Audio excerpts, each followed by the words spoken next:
Alright, now the first brand new feature we're going to see on Android 15 is the screen recording per application. When you go to the notification panel and tap on screen record, you will see a pop-up with two different options, single app and entire screen. When you select a single app and tap on start recording, it is going to show you all the applications that you have on the phone. You can select the application on which you want to record the screen and it will instantly start recording the screen on the application that you have selected. What this means is, let's say you swipe down the notification or go back to the home screen, the screen recording will just pause, and when you open that particular app you have selected, the screen recording will resume. So on the recorded clip, you will not see any other UI elements or portions of the phone. The recording will only have the contents from that application you have selected. If you want to record the entire screen, just select entire screen while starting the recording. That will record anything that you do on the screen, including the UI elements. Now here there is an important point which is mentioned. You can see while you are recording an app, Android has access to anything shown or played on the application. So be careful with things like passwords, payment details, messages, photos, and audio and video. Now this will be applicable for both single app recording as well as entire screen recording. So while recording, make sure you do not key in the passwords or enter any sensitive data because Android has an access to it.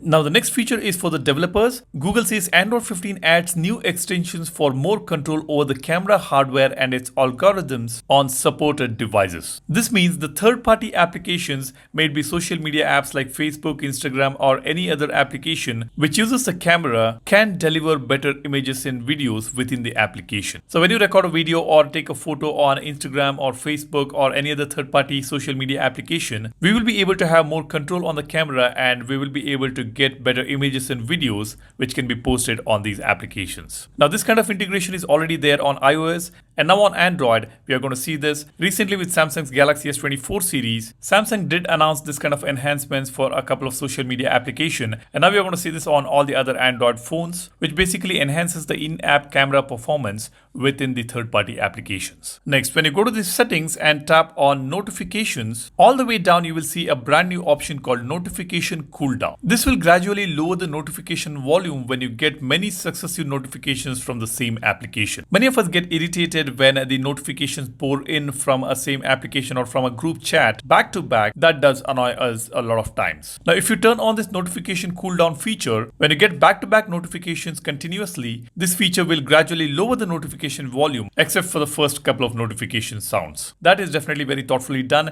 and when you select this option, this pop-up will give you a couple of options here. Apply cooldown to all notifications, apply cooldown to conversations, don't use notification cooldown. So you can select the one that you want. Then under sound and vibration, we can tap on vibration and haptics and scroll all the way down to see a brand new option called keyboard vibration. Now if you have set the haptic feedback on your phone and if you do not want the vibrations for the keyboard, then you can turn this off specifically for the keyboard by using this particular toggle here. Just switch it off, you will not get the haptic feedback on the keyboard but the rest of the areas on the device. We have also got the haptic feedbacks for the brightness bar. When you use the brightness bar slider, when you reach the bottom or the maximum brightness, you get to feel the haptic feedback here. Next, we have got the latest Health Connect application on the Android 15, which comes with new fitness and nutrition metrics. Lastly, this is the all new Easter egg we have got on Android 15, and I wish this was in a green color as shown by Google on their website. These are some of the brand new features which we currently have on Android 15 Developer Preview 1. Remember, this is the first build of Developer Preview we have got, and we are expecting many more new features to get added in the coming days, and I will keep you guys posted about all these features, and I'll also let you know which features may land on the Samsung Galaxy phones on the One UI 7.0. Now if you're interested to know the timelines of these releases, the developer previews will be available in the month of February and March. We will probably get one more developer preview, the developer preview 2, and then the public beta releases will begin probably in the month of March, and then Google will test the platform stability in the month of June and July, and the final release is expected anytime after July, probably in the month of August or September. And soon after that we can expect the Android 15 to come to the Samsung Galaxy phones and many other Android phones. Let me know what do you think. I'm sure you're thinking that this is not that exciting, but wait for it. Let's see what other new features will get added in the future. I will keep you posted, and if you're new here, be sure to subscribe to the channel to know more about your phone, and give this video a like if you find this video informational. Thanks for watching. My name is Salyan, signing off.